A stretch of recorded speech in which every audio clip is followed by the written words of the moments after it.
la radio de la communauté, invité de ce journal, Monsieur Roland Matouaka. Roland Matouaka est prof d'université, donc à l'université Duke University en Caroline du Nord, et qui vient à cette émission parler de son association, l'Isanga. Mais avant tout, Monsieur Matouaka, nous parlerons de la situation politique du pays. Bonsoir, Monsieur Matouaka. Bonsoir, Monsieur Jean-Louis. C'est ravi de revenir encore sur les antennes de Congo Live. Ah oui, vous n'êtes plus à nouveau sur cette antenne, puisque vous êtes passé plus d'une fois déjà ici. Alors, Monsieur Matouaka, en quelques mots, est-ce que vous pouvez nous parler de vos recherches, notamment à cette université? Je sais que vous étiez à l'université Harvard, notamment à Boston, et vous êtes maintenant à Duke University. Alors, parlez-nous de vos recherches et notamment de ce que vous faites à Duke University. Oui, merci. Avant de parler de moi, je voulais d'abord saluer vos nombreux auditeurs parce que moi aussi, je suis l'un des fans de la radio. Donc, je profite pour me saluer tous ceux qui vous suivent et qui encouragent la radio. Pour ce qui me concerne, donc, j'ai fait une partie de mes études à l'université de Harvard, comme tu viens de le dire. J'ai fait mon doctorat là-bas, j'ai fait le master, j'ai fait le doctorat et j'ai fait 2 ans de postdoc. Et donc, la continuité de ce que je faisais, je suis venu à Duke University où je suis enseignant-chercheur au département de biostatistique et de bioinformatique. Voilà, nous parlerons de vos recherches dans la suite de cette émission, M. Matouaka. Mais avant d'entrer dans le vif du sujet, est-ce que nous pouvons aborder la situation, avec votre permission, bien sûr, la situation politique actuelle du pays? Alors, ça brûle dans le pôle, les bombardements ont repris notamment les hélicos là-bas dans le pôle et conséquences, comme vous l'imaginez, nous le constatons mieux, des populations, des déplacements massifs des populations, morts d'hommes, notamment d'innocents, d'enfants, de femmes et d'hommes, et également des pertes au niveau de l'armée, notamment de la force publique. Alors, quelle lecture faites-vous de cette situation et des solutions peut-être réalistes à proposer aux décideurs? Oui, merci pour la question. En tant que représentant d'une association et en tant que Congolais, là où il y a mort d'homme, il faut s'incliner déjà premièrement sur toutes les personnes qui ont perdu leur vie de tous bords, quelles que soient les raisons et quel que soit du côté où ils se trouvent. Donc, je profite de cette occasion pour présenter toutes mes condoléances à toutes les familles qui sont éprouvées, à tous ceux qui ont perdu des parents, à tous ceux qui ont perdu des amis, à tous ceux qui ont perdu des connaissances. Je sais que surtout pour nous qui sommes ici aux États-Unis, ça fait très mal parce que c'est des informations parfois qui nous parviennent difficilement et souvent ça fait plus mal puisque on n'a pas ce contact-là. Mais au-delà des parents des victimes et de ceux qui sont décédés et la mémoire desquels nous inclinons, nous voulons aussi remercier, féliciter nos frères de la diaspora qui continuent de soutenir et d'assister les populations qui sont devenues déplacées et même aussi encourager à la paix et prier pour le Congo. Merci, Monsieur Roland Matsuaka. Nous allons revenir donc sur l'Isanga. Alors, un mot sur votre organisation, la sémantique. C'est quoi l'Isanga? Oui, merci. Avant d'aborder l'Isanga, je voulais donc terminer avec la question, puisque tout à l'heure vous avez posé quelles sont les solutions pour le problème du pool. Donc, je voulais juste Allez-y. donner un point de vue dans ce sens. Pour ce qui concerne le pool, et je pense que nous, les Congolais, nous avons déjà fait preuve de dépassement. Et pour ce qui concerne effectivement le cas du pool, nous savons que l'actuel pasteur Toumi a été ministre dans le gouvernement présent. Donc, il y a cette possibilité-là de négocier et de faire preuve de retenue et pouvoir trouver des solutions à l'amiable pour que tous les Congolais s'asseyent. Parce que, quelles que soient les raisons, quel que soit ce qui se passe, nous pensons qu'au-delà des clivages politiques et sociaux, ce qui nous unit, c'est que nous sommes Congolais. Et en tant que Congolais, on peut toujours aller sur le terrain du dialogue, le terrain de la réconciliation et pouvoir parler. Et donc, tous les Congolais, beaucoup qui sont au Parlement entier, prient pour qu'il y ait le dialogue parce que nous savons, même les solutions armées, même les solutions militaires n'apportent pas vraiment la paix et le vivre ensemble que nous voulons. Donc,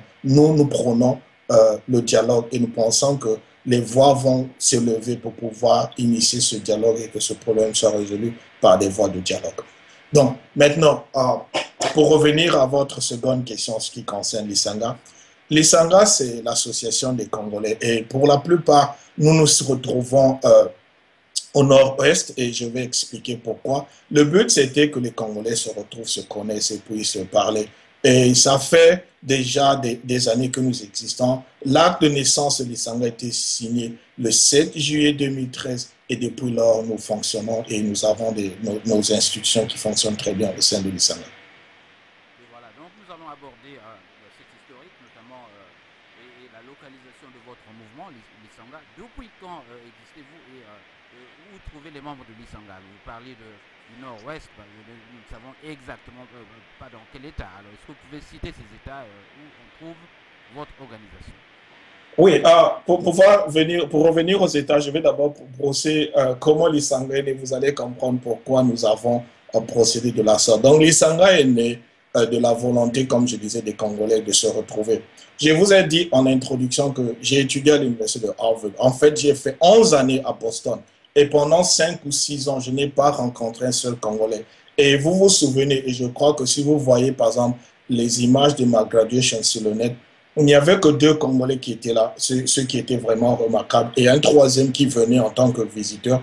Donc, il y avait Dimitri Poro, en fait, qui venait pas du Massachusetts, qui venait du Tennessee. Il y avait Magloire Bongo qui résidait à Boston, mais en fait, je l'ai connu parce qu'on s'était connu depuis l'Afrique de l'Ouest. Et il y avait Nazaire qui venait parce que lui, il était dans le Fulbright. Donc, en dehors de cela, je n'ai pas connu beaucoup de Congolais, et donc je ne connaissais pas vraiment trop de Congolais. Mais j'ai eu la surprise d'une sœur qui est venue à la graduation que je ne connaissais pas, mais qui était venue avec des gens que je connais. Et donc, à travers cette sœur-là, j'ai fait la connaissance d'autres Congolais. C'est donc en allant visiter cette sœur-là que je me suis rendu compte, en fait, elle était en contact avec beaucoup de Congolais. Et je me suis dit, et beaucoup se sont dit, mais puisque nous avons cette possibilité de nous retrouver, pourquoi pas faire quelque chose? Donc, j'allais très souvent chez cette soeur-là et on a décidé de se retrouver tous les dimanches juste pour causer, papoter, parler un peu de tout, du boulot, des États-Unis en général. Et donc, pendant qu'on se retrouvait pour causer, on partageait un petit repas, en faisant quelque chose. On s'est dit, OK, nous avons une dynamique qui va très bien ici. Pourquoi pas faire de ça quelque chose de légal et de formel pour qu'on ne se retrouve pas simplement pour manger? Parce que pendant tout ce temps qu'on se retrouvait là-bas, au départ, la sœur dépensait de l'argent, préparait la nourriture, nous on mangeait, on était contents. Bon, à un moment donné, on s'est dit, bon, on vient manger certes, mais il faut aussi soutenir financièrement. Donc, de temps en temps, donner quelque chose pour faire la cuisine et tout. Et quand on a décidé pour dire que c'est vraiment un mouvement, il fallait faire de ça quelque chose de formel et discuter et mettre les tests pour établir les contours pour que ça soit bien formé. Donc, au moment où on arrivait déjà à cette étape-là, déjà avec cette ambiance et cette unité de commun, d'amour qui existait, qui a fait que les choses sont allées vraiment très rapidement. Et jusque-là, nous continuons de fonctionner. Merci, M. Matuaka. Je rappelle que nous recevons à ce micro du journal de la communauté Roland Matuaka, qui est professeur d'université à l'université Duke, là-bas en Caroline du Nord. Alors, nous allons aborder, M. Matuaka, je constate qu'il a eu beaucoup de tentatives d'association dans ce pays, notamment ici aux États-Unis, des Congolais qui ont échoué. Alors, sur quel potentiel appuyez-vous pour réussir comme ça? Parce que c'est à féliciter, ça. Oui, merci de reconnaître nos efforts et le chapeau surtout est attiré à tous les membres de l'Isanga. Moi, je ne suis qu'un simple coordonnateur, mais bien que je porte le titre de président. Mais nous avons déjà dès le départ décidé que la plupart de nos décisions et nos démarches devaient être faites de façon consensuelle. Et nous venons avec une idée vraiment tout à fait simple. Nous venons à l'Isanga pour pouvoir dépenser. Et ça paraît absurde que les gens se retrouvent pour dépenser. Ce que nous entendons par dépenser, c'est quoi? Nous allons dépenser notre temps parce que nous nous retrouvons une fois chaque fin du mois dans la maison d'un de nos membres. Nous venons dépenser parce que nous participons financièrement à certaines de nos activités. Et nous disons que vous venez dépenser, en retour, vous n'attendez rien. Ça paraît absurde, mais ça marche. Oui, M. Roland Matsuaka, une autre question, notamment celle des hommes.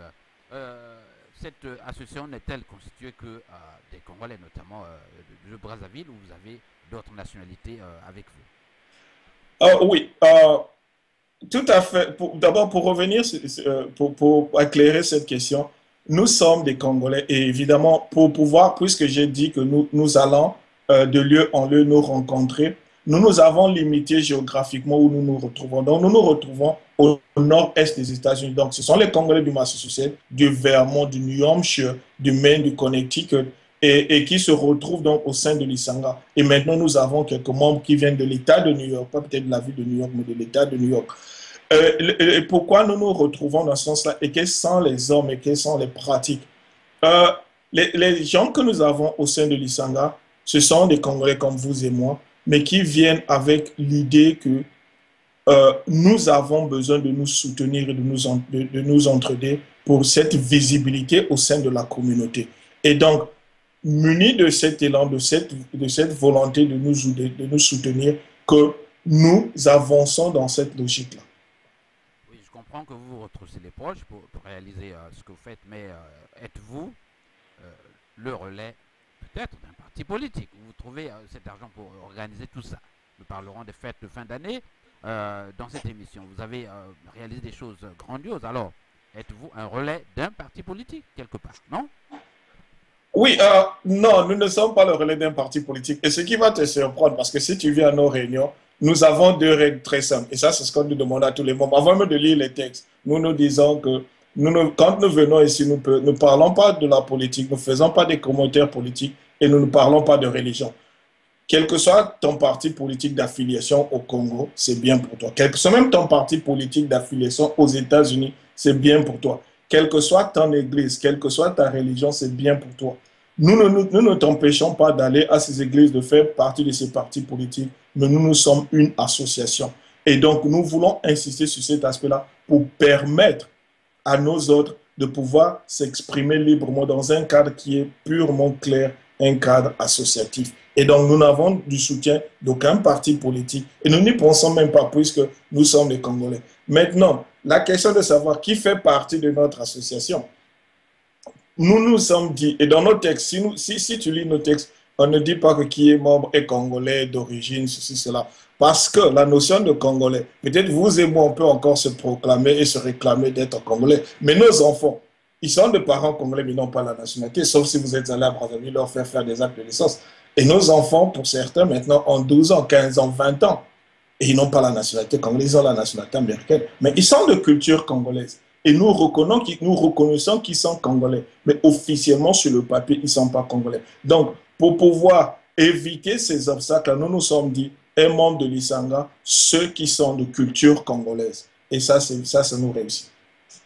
Merci, Monsieur Roland Matsuaka. Je rappelle que nous recevons Monsieur Roland Matsuaka ici au Journal de la Communauté de Jean Lewis. Alors, nous avons eu beaucoup d'organisations et il en existe ici qui se limitent à la formule Mouziki, c'est-à-dire aux réjouissances populaires, notamment nourriture, bière, et donc qui oublient l'essentiel, notamment par exemple, l'achat des assurances maladie, assurance groupe pour ses membres. Alors, est-ce que votre association, dans quelle mesure vous faites exception à cette règle-là qui consiste à ne se limiter qu'à la jouissance? Je pense que pour beaucoup d'entre nous, parce que j'ai fait partie aussi de toutes ces tentatives, ou la plupart des tentatives de création d'associations ici, je pense que là où nous avons fait erreur, c'est que nous avons voulu gérer des associations, des communautés comme des partis politiques. Et vous êtes d'accord avec moi. Et même si on va se baser sur l'expérience du Congo, la façon de diriger un parti politique est différente de la façon de gérer une chorale, de gérer un musique, de gérer une association. Et même un parti politique, le président d'un groupe de partis politiques ne peut pas avoir la même façon de fonctionner que celui qui dirige la branche associative du parti politique. Et malheureusement, pour beaucoup d'entre nous, nous venons avec cette idée de voir les choses en politique et gérer les associations telles que les partis politiques. Ce que je veux dire par là, et vous allez le remarquer très bien. En fait, un parti politique, si on peut aller dans le cas du sport, un parti politique, ce serait comme une équipe de la NBA aux États-Unis. Et si vous êtes fan de sport et si vous voyez bien les matchs de basketball, ce qui détermine un match de basketball, c'est le leader de l'équipe. Si le leader n'est pas bon, à l'avance, vous pouvez même prédire que cette équipe a perdu le match. Mais par contre, nos associations fonctionnent dans ce sens que nous entendons les voix de tout le monde et nous amenons tout le monde à la table. Vous avez parlé de l'organisation de la fête du 15 août. Je vous dirais que nous, la fête du 15 août, par exemple, ce n'est pas le bureau qui prend les rênes. on demande aux membres qui sont volontaires, qui veulent être dans le comité d'organisation, et ce sont eux qui pilotent. Et ce que le bureau fait, c'est appuyer et exécuter les décisions de ces membres-là. Et nos membres se retrouvent, que sont concernés, se sont considérés dans leur voix, et nous écoutons les voix de tout le monde. Et je vous dis qu'il y a beaucoup de gens qui sont venus avec des propositions que nous, membres du bureau, on ne pouvait pas avoir. Et cela leur permet de se retrouver dans ce que nous faisons. Et je pense que c'est ça qui fait notre secret et notre réussite. Alors, M. Matsuaka, parlons maintenant de cette fête. J'ai appris que vous avez organisé tout un festival de sapeurs. Alors, cet événement qui s'est tenu cette année, c'était au Connecticut? Oui, nous nous sommes retrouvés cette année au Connecticut. C'était le 10 septembre au Connecticut. Donc, c'était à l'occasion de la célébration de la fête du 15 août. Donc, puisque, comme je le disais, que nous sommes des membres qui sont dans un certain nombre d'États, donc nous choisissons un État qui s'occupe d'organiser et d'abriter la fête du 15 août dans son État et nous faisons venir nos membres. Oui, il y a eu un défilé de la SAP, mais en fait, ce n'était pas la seule activité que nous avions. Nous avions beaucoup d'autres activités, et notamment, puisque nous reconnaissons que nous, les Congolais, nous nous faisons distinguer à travers la SAP, c'est de cette occasion pour nous, nous ne le faisons pas dans le sens de pouvoir montrer nos tenues vestimentaires, mais surtout pour favoriser la cohésion et reconnaître nos cultures et nos valeurs. Et beaucoup de nos membres apprécient bien ces choses-là. Oui, donc pour terminer cette première partie de cette émission, est-ce que vous pouvez nous parler de quelques difficultés de parcours que vous avez eues pendant cet exercice et comment entendez-vous surmonter cela? Oui, les difficultés de parcours, il y en a eu. Il y en a eu. Je pense que le plus difficile, c'est convaincre les uns les autres pour dire que venez et nous allons nous retrouver. Parce que nous sommes toujours butés pour certaines personnes, et je comprends leur position. Nous sommes toujours butés par des gens qui disent que là où les Congolais se retrouvent, il n'y a toujours rien de bon. Vous pouvez vous retrouver un mois, 2 mois après, ça sera des disputes, ça sera des palabres, et donc je préfère ne pas être là. Donc nous avons des frères qui viennent à nos activités, mais qui sont en observateur et qui préfèrent nous regarder au loin. Et nous leur disons, continuez de venir, mais nous avons besoin de vous, nous avons besoin de vous voir. Si vous pensez que là où les Congolais se retrouvent, c'est toujours des problèmes, vous avez l'occasion de faire la différence et venir avec vos idées. Parce que si vous vous inquiétez de ces choses-là, ça veut dire que vous n'êtes pas de ceux qui viennent semer le trouble et la provocation. Donc venons pour qu'il y ait aussi des Congolais positifs qui montrent quelque chose de bien. Et donc, c'est la première difficulté. L'autre difficulté, c'est ceux qui viennent et qui espèrent que nous sommes une association où il y a de l'argent qui se repose et qui pensent que, par exemple, quand on organise une fête et qu'ils ne doivent pas payer, ou bien quand on dit qu'on se retrouve chez une telle sœur, ou bien chez un tel frère et qu'ils doivent venir manger gratuitement. Non, nous sommes tous des gens qui cotisons pour pouvoir mener ces activités-là. Et donc, c'est parfois difficile de convaincre certaines personnes qu'il n'y a pas de l'argent qui existe quelque part. Vous pouvez venir vérifier nos caisses, vérifier qui cotisent et vous allez voir que nous ne fonctionnons qu'à travers les cotisations de nos membres. Et donc, nous avons besoin que votre participation, de vos cotisations et de nous aider à fonctionner parce que ça serait vraiment très malsain pour nous et même très regrettable, par exemple, qu'au cours d'une réunion ou d'une rencontre, on vous dit que vous n'allez pas toucher à la nourriture parce que vous n'avez pas cotisé. Vous voyez, ça fait mal, mais imaginez que tout le monde décide de ne pas cotiser, évidemment, ça ne pourra pas fonctionner. Voilà, Roland Matsuaka, donc nous passons à la deuxième partie de cette émission. Je vous rappelle que Roland Matsuaka n'est pas seulement le président de l'association Lisanga, mais professeur d'université. Alors vous avez quitté Boston, Harvard University pour North Carolina, où vous enseignez la biostatistique à la faculté de biostatistique de Duke University. Alors, est-ce que ce changement d'espace universitaire n'a pas constitué des difficultés pour vous, puisque vous avez perdu quelques amis que vous aviez déjà à Harvard là-bas, non? Oui, oui. La première perte, c'est je suis plus en contact physique avec les membres de l'Isanga. C'est vrai que j'y vais de temps en temps et je dois terminer mon mandat.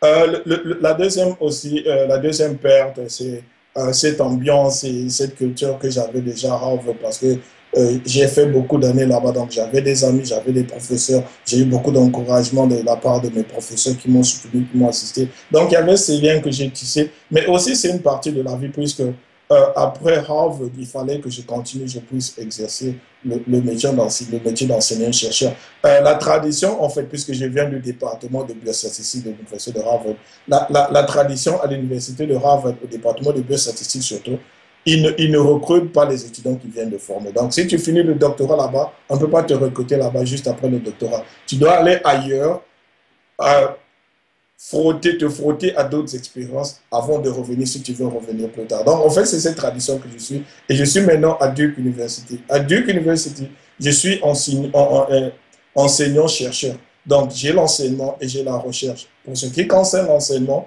j'enseigne la biostatistique au département de biostatistique et bioinformatique.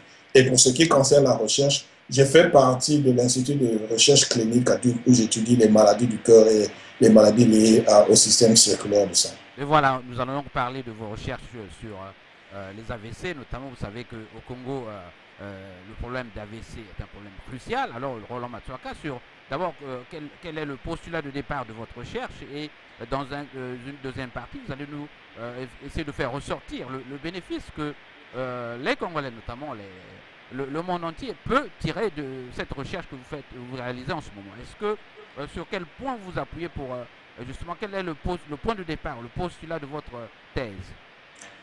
Oui, nous regardons toutes les maladies qui sont liées au cœur et les AVC font partie de ces maladies-là. Et nous avons deux types de recherche que nous menons. La première des types le premier mode de recherche, c'est celui qui concerne les essais cliniques. Les essais cliniques, c'est-à-dire que quand il y a un nouveau médicament, une nouvelle procédure médicale, on cherche des volontaires qui veulent participer à l'étude et on les soumet à un certain nombre de tests, à un certain nombre de procédures médicales et parfois on leur donne le médicament et on voit avec le temps comment cela agit sur eux. Ça, c'est un premier aspect. Un deuxième aspect, c'est ceux qui sont déjà malades, qui viennent dans les hôpitaux, nous les recrutons et nous les suivons. Donc, le docteur ne te demande pas de prendre tel médicament. On ne te dit pas que tu dois prendre telle procédure par rapport, mais on te traite par rapport à ta situation, par rapport à ton problème, et on va voir quels sont les médicaments sur le marché, on donne aux malades, et nous maintenant, nous faisons le suivi pour voir, parce qu'il ne suffit pas seulement de soigner un malade, il faut voir avec le temps quels sont les effets secondaires, comment les médicaments agissent sur le corps, quels sont les procédures qu'il faut faire, et comment faire pour améliorer et pour faire avancer. Donc, à Duke University, je suis, et c'est même la raison qui a fait que je vienne ici, ils le font déjà depuis plus de 30 ans, où ils suivent des problèmes de maladies de cœur et tout. Et donc, c'est sur ces questions que nous travaillons. Maintenant, en ce moment où je vous parle, on est en train d'étudier une technique de pointe qui concerne celui de remplacer, parce que si vous savez, au niveau du cœur, il y a des aortes, et au niveau des aortes, il y a comme des valves. Et avec l'âge, ces valves-là se fatiguent et ne fonctionnent plus bien. Donc, pendant des années, la procédure la plus indiquée, c'était vous allez à l'hôpital, on fait une opération à cœur ouvert, on ouvre le cœur et on court en fait la valve, on vous donne une valve de remplacement, peut-être qui a été fabriquée à travers le porc ou bien qui a été fait artificiellement, et on coupe, comme on coupe un tissu, et on vous remet le cœur en place et ça marche. Mais malheureusement, pour des personnes qui sont très malades et d'un âge très avancé, ils ne peuvent pas supporter l'opération chirurgicale. Donc, il y a une nouvelle procédure qui avait été inventée qui, au lieu qu'on vous ouvre le cœur, ce qu'on fait, on fait une incision au niveau de la cuisse ou bien au niveau du bras et on vous fait passer comme une sonde qui va venir remplacer la valve qui ne marche pas dans le cœur. Maintenant, les résultats au niveau des personnes d'un âge très avancé ont montré que c'est vraiment une alternative qui fonctionne bien. Donc maintenant, l'étude que nous menons, c'est voir comment on peut maintenant administrer la même technique à certains malades qui ne sont pas aussi d'un âge avancé, mais qui sont jeunes, pour qui peut-être on n'est pas obligé de faire carrément l'opération à cœur ouvert, mais simplement cette technique-là peut-être peut marcher, ils vont fonctionner bien. Donc, en ce moment, nous sommes en train d'analyser les données qui ont été recortées pour toutes les procédures qui ont eu de le passé et pour toutes les procédures qui sont en cours maintenant pour voir quelle est la faisabilité de cette opération-là si on veut diminuer la tranche d'âge des personnes qui sont affectées par ces maladies-là. Donc ça, c'est, comme on dit, la question brûlante sur laquelle je travaille. Et je crains que tu vas te demander, mais tu n'es pas médecin, qu'est-ce que tu fais parmi les médecins là que ta spécialité Je voudrais, donc pour le commun des mortels, notamment pour nos auditeurs, Monsieur Roland, est-ce que vous pouvez essayer de faire montrer aux auditeurs l'importance de la biostatistique dans le domaine médical. Comment vous accompagnez ces docteurs, justement? Oui, comme je l'ai dit, et je pense que ceux qui me connaissent bien, j'ai commencé à l'université Mariette Gwabi à la faculté des sciences. J'ai fait une licence en mathématiques. J'ai continué en mathématiques en Afrique de l'Ouest. En fait, ma formation de base, c'est la mathématique. Et à l'université de Harvard, j'ai fait la statistique. Maintenant, pourquoi je me retrouve dans une clinique en train de vous parler des maladies du cœur et de tout ce que je dis? En fait, je ne suis pas médecin, je ne suis pas docteur. Mais évidemment, je ne pourrais même pas savoir par où ouvrir il faut opérer ton corps. Mais quand il y a des données qui sont recortées, des analyses qui sont faites, ce sont des nombres. OK, ton âge, c'est un nombre. Ta goutte d'épaisse, c'est des chiffres. Et maintenant, nous, on prend ces chiffres-là, on utilise des données statistiques pour voir si tu as eu un médicament A et l'autre a eu entre un médicament A et un médicament B, lequel marche. Mais tu ne peux pas dire que ça marche en regardant seulement une seule personne. Tu dois regarder des groupes de personnes et décider comment ça marche. Maintenant, la difficulté, c'est celle-ci. La difficulté, c'est que, contrairement aux animaux où tu peux prendre leur force de prendre le médicament, même quelqu'un, quand il est malade, tu lui dis de prendre le médicament. Soit il oublie de prendre le médicament, soit il ne veut pas prendre le médicament, ou il commence à prendre le médicament, il y a des effets secondaires, il abandonne. Bref, donc, à cause de toutes ces difficultés-là, nous, dans le domaine des statistiques, on a la façon de pouvoir trier, travailler avec les données pour s'assurer que si on compare deux médicaments, c'est les médicaments que nous comparons, pas simplement quelqu'un peut-être qui est en bonne santé, un jeune de 30 ans, et nous le comparons avec un jeune de 50 ans et un vieux de 90 ans pour dire que le médicament marche sur le jeune de 30 ans, donc le médicament c'est meilleur. Non, il faut tenir compte de tous ces paramètres-là pour que nous puissions faire des analyses uniquement qui puissent nous dire que le médicament marche. Donc, en fait, c'est là que vient la statistique et qui n'a rien à voir avec l'expertise d'un médecin qui s'occupe de soigner le malade. Alors, pour terminer, une question de curiosité. Est-ce que vous avez quelques collègues biostatisticiens africains donc, qui travaillent avec vous ou qui viennent pour des séminaires? Oh, africain, oui, congolais, non, malheureusement. Et je ne suis pas sûr que Congo, la biostatistique est développée. La statistique, oui, et beaucoup plus la statistique est développée à la faculté des sciences un tout petit peu, mais beaucoup plus à la faculté des sciences économiques parce que la statistique est beaucoup plus utilisée dans les sciences économiques. Donc, les domaines tels que la biostatistique, c'est des domaines qui sont nouveaux pour ce qui concerne le Congo.